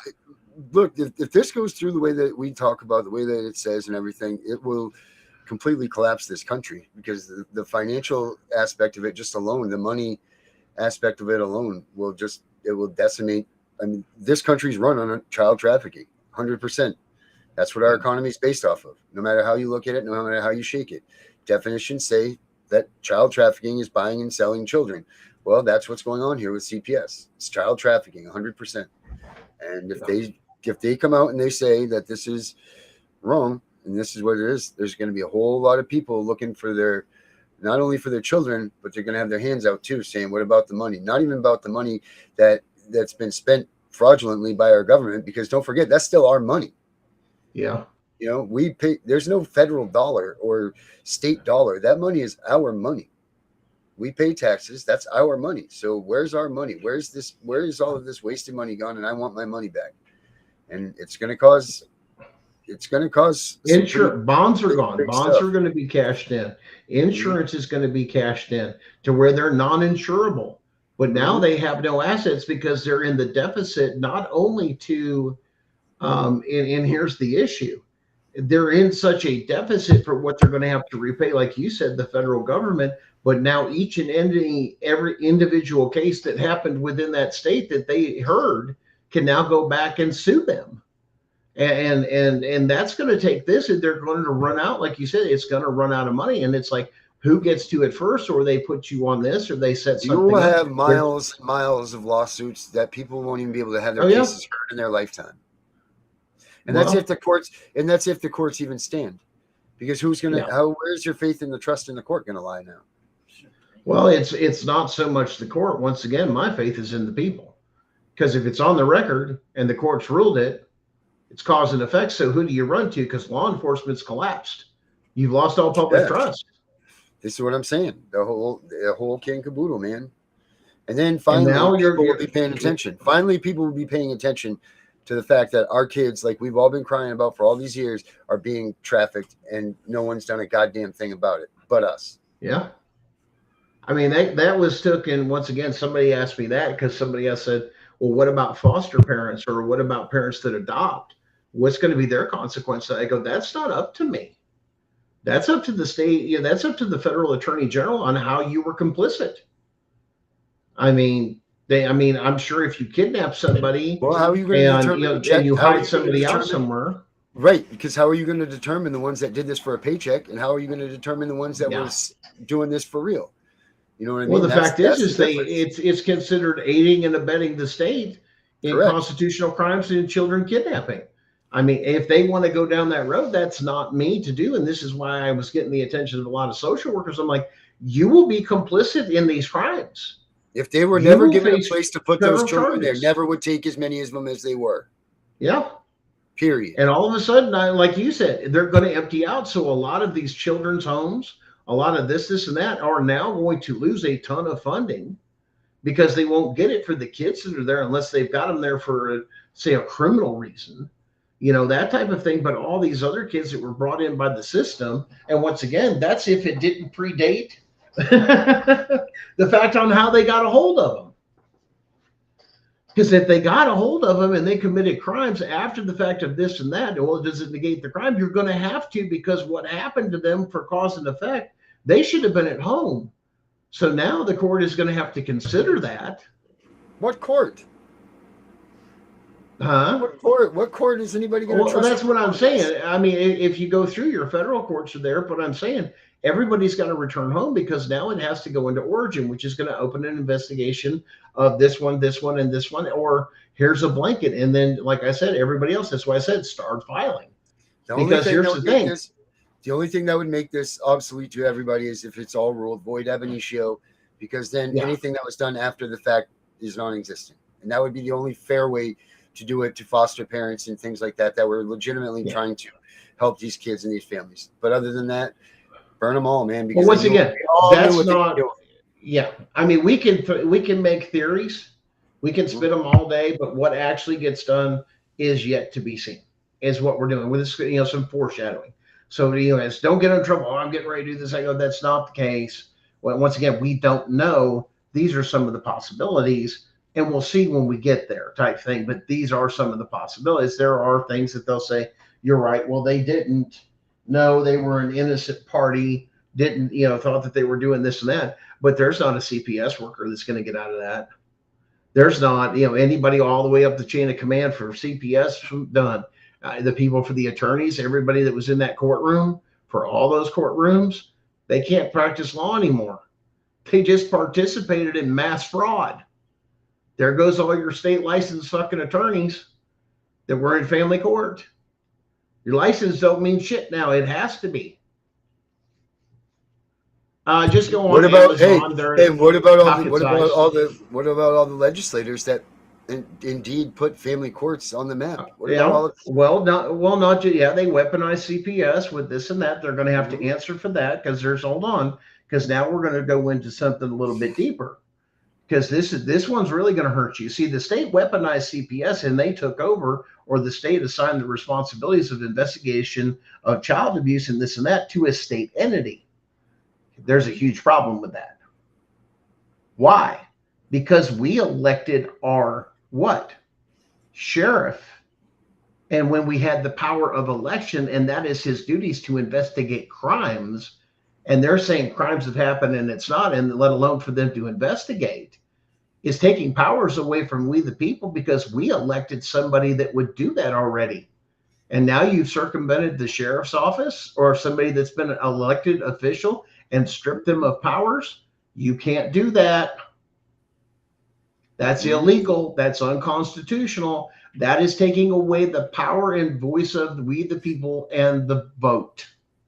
You just nullified it. You can't do that. That there is a crime of treason right there for whoever's involved in that. That's not going to be good, because they're going to push this to the limit. Why? Because here's the issue. We, the parents, then would have a great strong voice, and we're going to say, oh, fuck no, none of these motherfuckers get off. And no, we ain't doing that Epstein shit, taking, like Pam Bondi said one time, if I did and arrested everybody, we wouldn't have anybody in government. Well, guess what? We, the people, now are coming with this and that. And like I said, I want it peacefully. I'm doing it properly. under the First Amendment, making my petitions known and giving them a chance to correct or amend. But if it comes down to it, we have now put on the federal record or notified the federal government that our states are operating not only just unconstitutionally, but criminally. As a criminal enterprise, the state is. And here's the evidence. And it goes with what? As simple as, did they hear these cases? We know they have. Therefore, if they didn't have jurisdiction, then every order they ever put out, anything they've ever done now becomes a criminal charge against them with multiple counts. You never had this. And this is why they hate me educating you guys. Why? Because if that was an Article 1 judge and there's a court order in there to enter the home, that's going to be brought up in the federal criminal case. And then you didn't, wait a minute, you wrote warrants, or you signed warrants, or you did this and this in your county. Well, yeah, I'm a judge. You're in Article 1. You can't do anything. Article 3 is required for anything Fourth Amendment related. The home. Including to be what? Securing your persons. Can they come in your house and steal your kids out of your house without something signed by an Article 3 judge? No. So if they took them out, it's a criminal act by all involved. It's kidnapping. Because that family court judge, I ain't found one yet, Darren. Have you? That's Article 3? Never. A rare case. They're all Article 1. They don't have the power to issue these orders. They're acting like they're a federal judge and they have all this power. They have restricted duties and powers doing this shit. But they want to act big and bad. This is why they were called the Justice of the Peace, and they renamed themselves judges and put on the black robes to look like a federal fucking judge. And now we've got them caught. Not only did they go that far, now they've actually imitated a federal judge by hearing your case. Right. That's treasonous as well. I don't know if treasonous is a word, but it is. Well, yeah. I mean, and here's the thing, which means everybody's personal assets have got to be seized, regardless of credit companies or this and that. It becomes property of the federal government. Why? Because you have to pay for all these lawsuits. They know they're coming. They'll jack your, I mean, they've done this for big white collar things and stuff, lock up all their funds. You can't do shit with it. It's locked down. You're froze. They won't take it, but they can freeze it. Your account, your everything. Now you got no job, no money. All your shit's been fucking repoed and all this other shit. You got no bond and this and that. What are you going to do? The higher ups and everything else, well, that's okay. I've got money. No, it's all froze. Because you obtain that money illegally by kidnapping and trafficking children and hearing cases, this and that. They will freeze everything. Well, a trust, that's one way they can walk over a trust. Criminal acts are acts of treason against the country, defrauding the federal government. And here's the best part. And Darren knows this. Not a single person can say the words, well, I didn't know.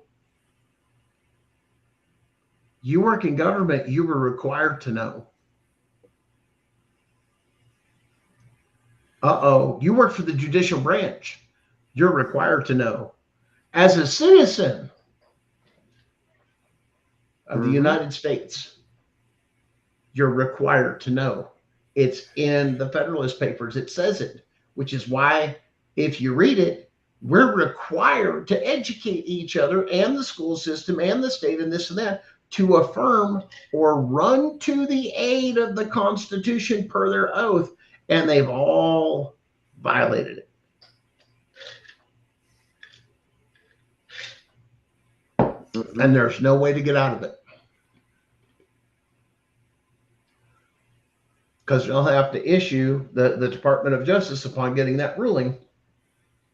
The way that would supposedly go was the DOJ will issue immediate cease and desist to the Attorney General of every state and tell them shut it down.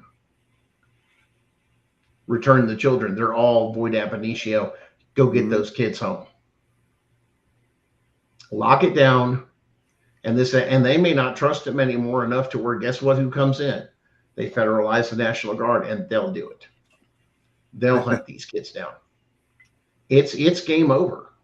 We told you the reckoning is about going back to the Constitution. And when you guys realize how much shit out there has been going on is unconstitutional, illegal, criminal felonies. See, we're overdue for a civil war as a country, according to history. Usually about every 200, every 200 years, that, throughout history, that usually there's some kind of revolution or something or some major change. We just hit 250 years, Darren, and now we're looking at shaking up our country at 250 years of, we're going to have to turn under the Declaration of Independence. It has to come down. You can't have these people in there. Hell, not only did they hurt the people, they hurt the federal government. They took on that. Like I told you guys, man, this is like, and I've compared this before, and Darren, I think you loved this one before. I said, it's like a kid that's a bully and takes your lunch money and beats on you, but you know the family, you know the big brother more than anything else. You know the big brother don't put up with that shit so long as you articulate and say, hey, this motherfucker's a bully and this and that. And then big brother comes in and whoops some ass, and he's been stealing your money. It ain't going to go over well. Somebody's going to get their ass whooped hard. And there's more that'll push for this or that. Like I said, some people will go, as the Constitution says, what do we do about this? And they're going to have to decide, because now they've all violated their oath. And according to the Constitution, there's parts in there, like Carl Miller says, take them to the edge of town, string them up by a tree, and let them hang for so long, and put a sign out front of why they're being hung. Boy, that way, we can't do that. You traumatize the children. It's a good trauma. You violate this country's Constitution and you put those things there. That's why it was put in there. Make it public. You don't do this to our country. It needs an example. And you think now these parents are going to let you off with making plea deals and all this other shit? Not with constitutional crimes, not something of this nature. No, no, no, no. And understand, that's where I step back and you guys watch, because I'll be dealing with things, and you guys sit there, they're watchers. You watch the Department of Justice and make sure that they do and they don't cut deals. And you guys start writing into the Department of Justice, the Attorney General or Acting Attorney General, hey, with this case and this decision and all these criminal things coming up because of this constitutional question, you better hell not fucking cut a deal with any of these motherfuckers. And now have all the parents that had their kids taken writing that letter to the Attorney General. Yes, get the stamp, get the paper, write the damn letter. Hey, there's a federal constitutional question. If that means this, it means this. You better do something. You better not let these criminals off of it. You better get them all. That's where you guys want to start writing stuff and passing the word. Start telling everybody. Start writing letters to, the Attorney General that already knows about this constitutional question. They're fully aware of it. You guys start writing in and you put the pressure on them to do the right thing, and don't cut no damn deals with these fuckers. Fullest extent of the law. We need to make examples. These are traitors. Because then that whole thing of best interest for the child is going to go right out the door, especially when it says, isn't the best interest of the child that's a constitutional question?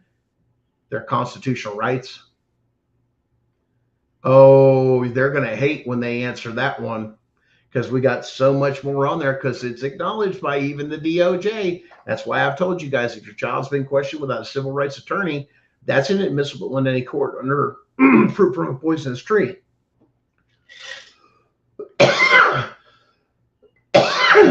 Excuse me. Because here's the thing. Now they violated the child's constitutional rights. They're not even supposed to go to this and that. If you have a government official or anything else, you have the right to exercise that. For them not even to offer it, well, they don't read Miranda. Well, there's some states, Darren, isn't that true, that they were starting to tell people that they had to read them their rights before they started questioning them? In some states that was passed. Yeah, and you know that they have to actually read them their rights. They can't rehearse them from the mind. Got to read the card. So that's changing because they've been caught too many times and they're trying to save this. You can't save for defrauding the government and not having jurisdiction. CPS, if they're going to weaponize them and do this and that, well, you may be a state representative. Well, then put them in the federal court, but then you got to meet what? The rules of federal civil procedure. You won't get past that. You get past one brief and they'll cry constitutional rights. And that's why you don't want them to go, because that federal court will listen on constitutional rights and you can articulate it and they'll end it. That's why they never went to federal court. They wouldn't get away with this shit. Court shut them down, have them sanctioned, hell, have them arrested. How fucking dare you? I mean, go look at cases that have actually won in the federal court with stuff with CPS and the stuff they get. Yes, hell, go watch the video for YouTube on the Ninth Circuit Court of Appeals, where they talk about, what was it, lying to obtain children or hiring actors. Ninth Circuit Court of Appeals went freaking nuts. They thought, what kind of communist bullshit is this? You're going to lie in a court of law?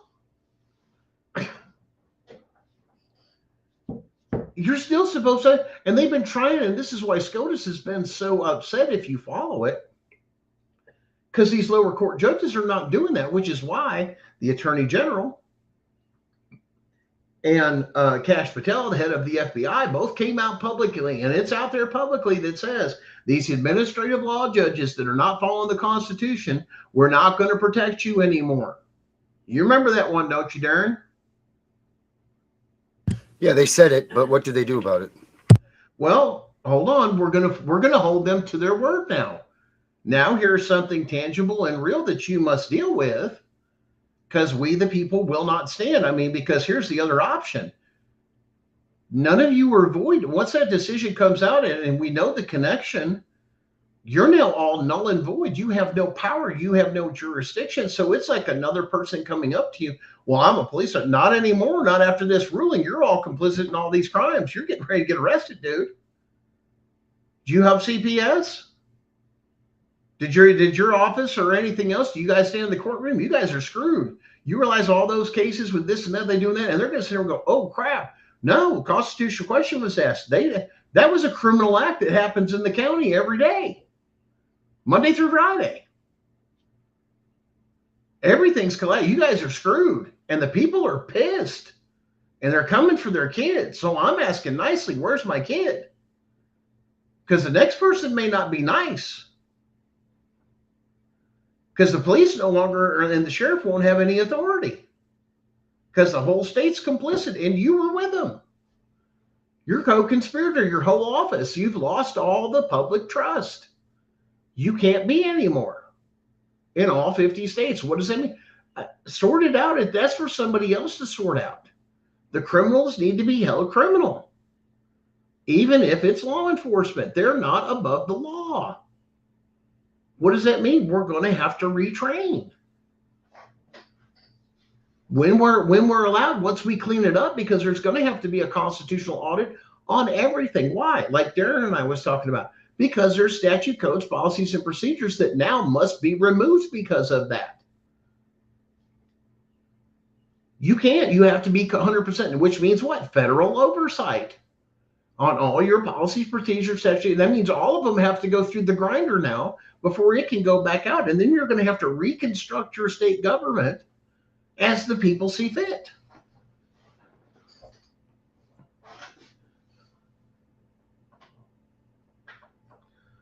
But right now, people don't have this, and now your state bar association's a mess. How are you going to get your judges? It's all suspended. Now, all of a sudden, there goes their revenue. There goes this on top of it, because you were operating unconstitutionally. More than likely, you're going to have to pay back all those monies to those people. Your state wasn't this. This means what?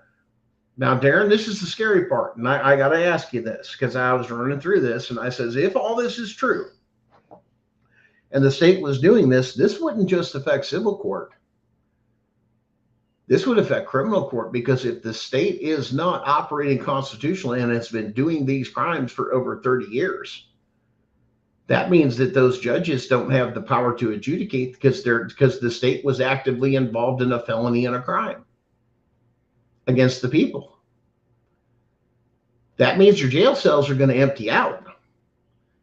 Now the money's going to go for the jails. They're empty. There's nobody to fill them. This country will change, but we're going to have to learn to live constitutionally and learn what the damn Constitution says, and stand up for your own damn rights instead of, I don't know, Darren's been through this. Get and this is no bash to you guys, and I appreciate it because I always point you back to this show. Okay, I've got something going on with my case, and this is what happened. And listen, I'm not a lawyer. I don't give legal advice, never do. Okay. I don't advocate. I'm not an advocate. I don't do one-on-one with your case. I educate. You're going to have to put in the work. Go. You want a past show? We've got some on Spotify. The more recent ones. You've got other shows to where, other platforms, I should say. Like I think we're on TikTok Live. We should be on Facebook Live. This show, other couple platforms here and there. But the concept is get it out there. There's ways to watch past episodes. YouTube's a great resource because they have a ton of them. And go get that education from every show, because you're going to see the progress of going from we're trying to figure this out. We're trying to figure this out to getting to where we are today. And you've got to understand that it'll go through and walk you through the structure. Like I said, not step by step, but give you the outline, the structure of how to file your federal civil case. There are resources that have blank templates that will tell you how to do it. It's available out there.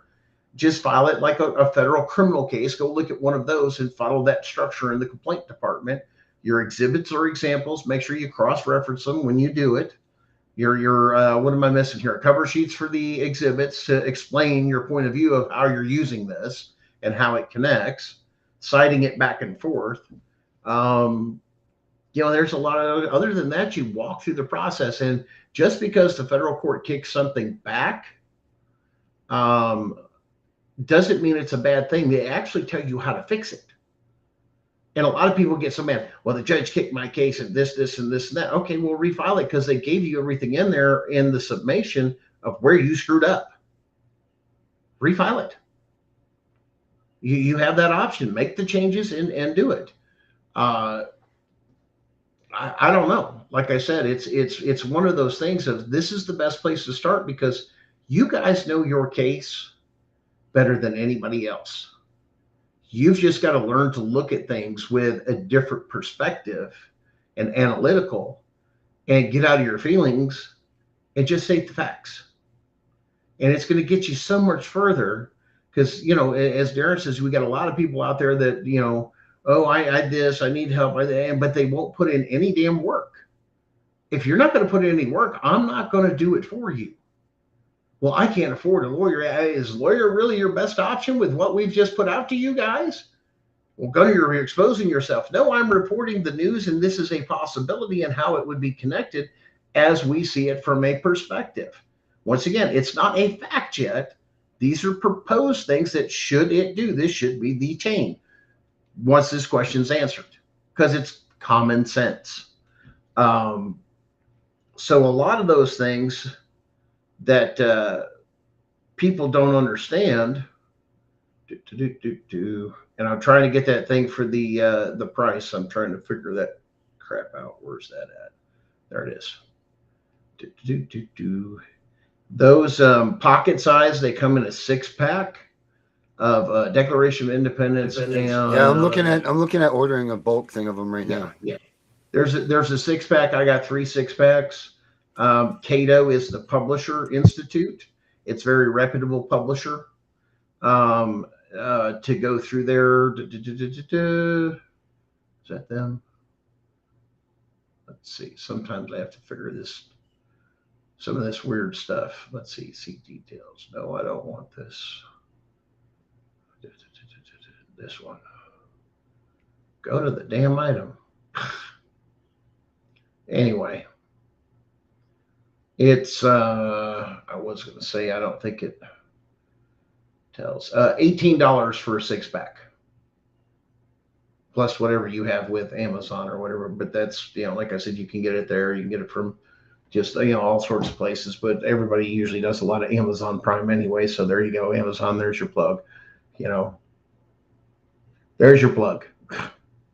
But listen, there's a lot of resources, and this is why we point you guys to go read, educate, and then apply your case to it and sort through it. Does that apply to me? Yes, it does. Why? Because it's the same way we look at it. And this is how law enforcement's supposed to look at things. This is how the lawyers are supposed to look at things. This is how the judges and magistrates are supposed to look, a constitutional lens. Well, to understand and use the constitutional lens, you have to understand the Constitution.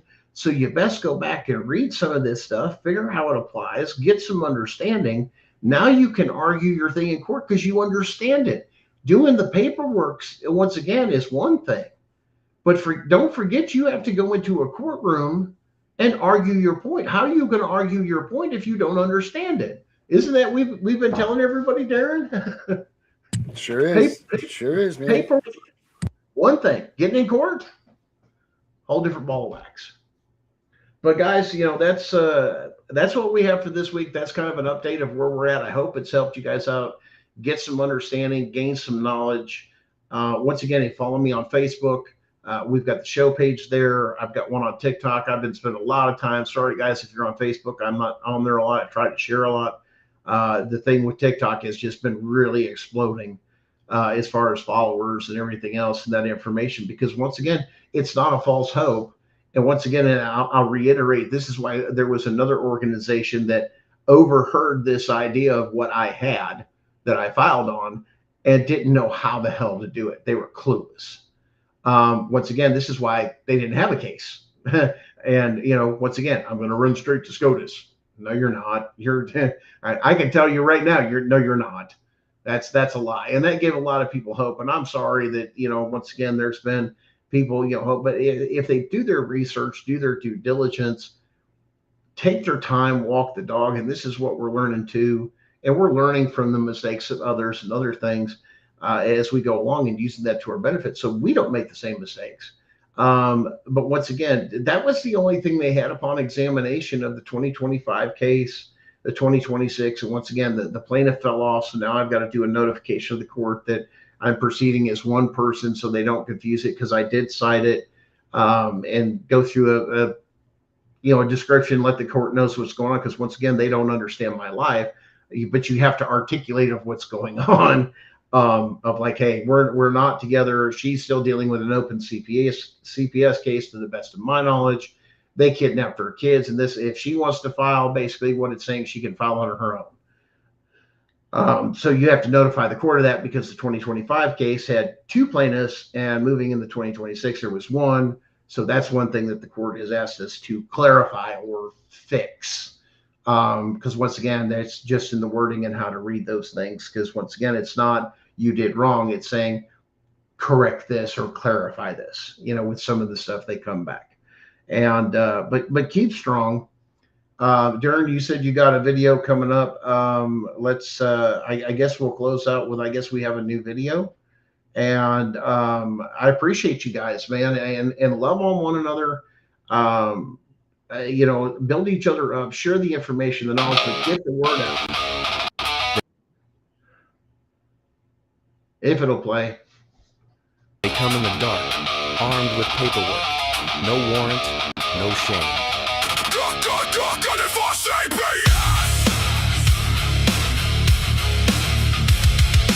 They seal the records, they file the report, but there is a document the best practice of the child.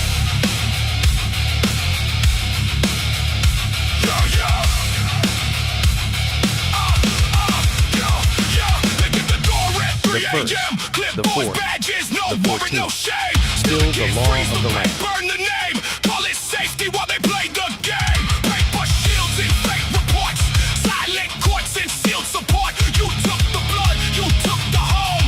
Now the hunters got a home on their own. Survivors, advocates, and we are done asking permission to fight back. No more running, no more play. Reload the clip and set them free. Done it for CPS.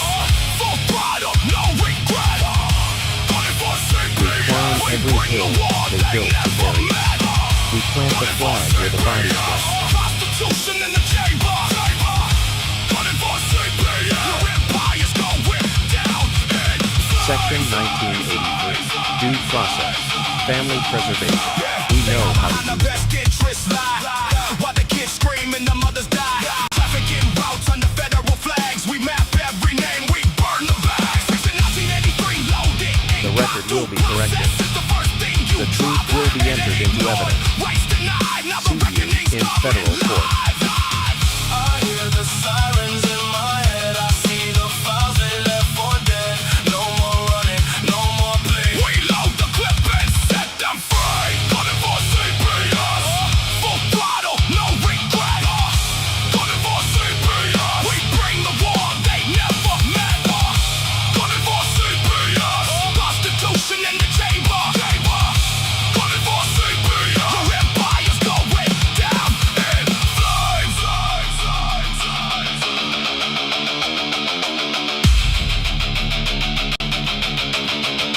Down in flames. You thought the families would stay quiet. You thought the trauma would stay private. We got the evidence, we got the fire. We got the truth and we never tire. Every removal is a body count. Every seal case is another mount. We got the hill with the First Amendment and we plant the flag where the bodies went.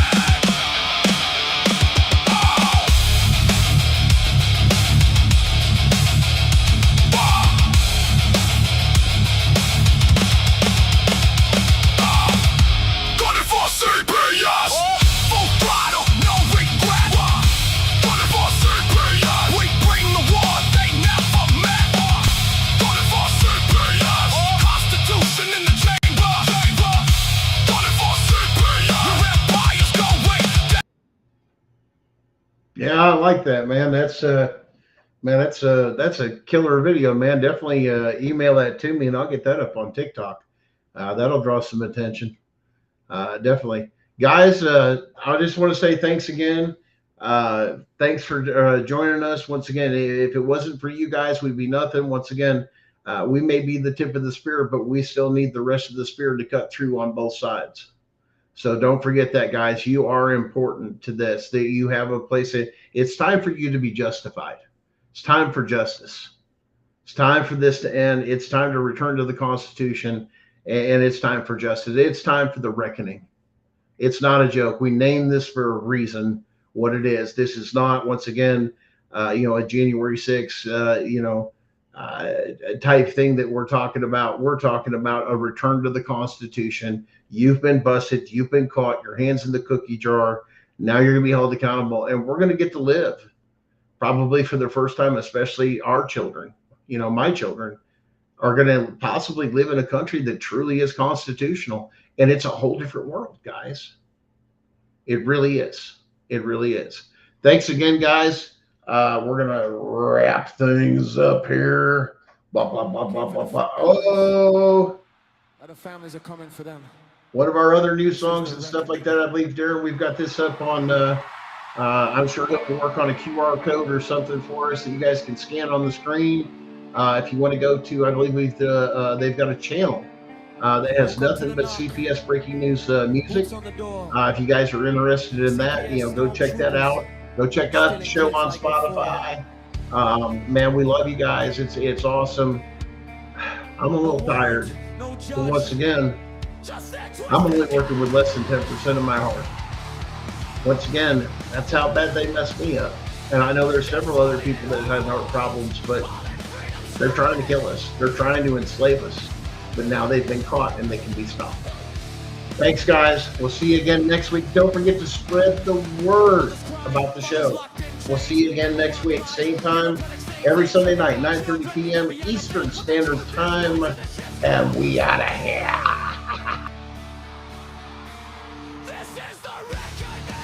Don't forget to piss somebody off with your knowledge and education and the things you've learned this week. Have a great week, guys. You thought I forgot.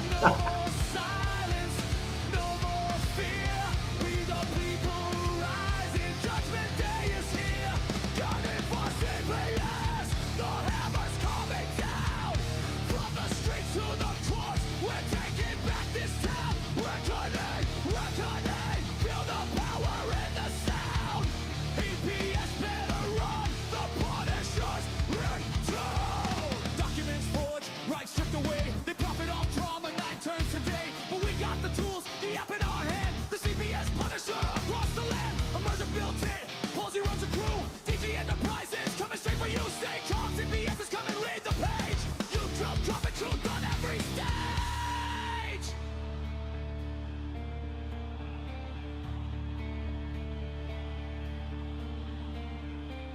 Kids in cages, no more broken homes. We're auditing the system, exposing every drone. From Maine to the heartland, the fire's been lit. This is for Nina, for every child they have.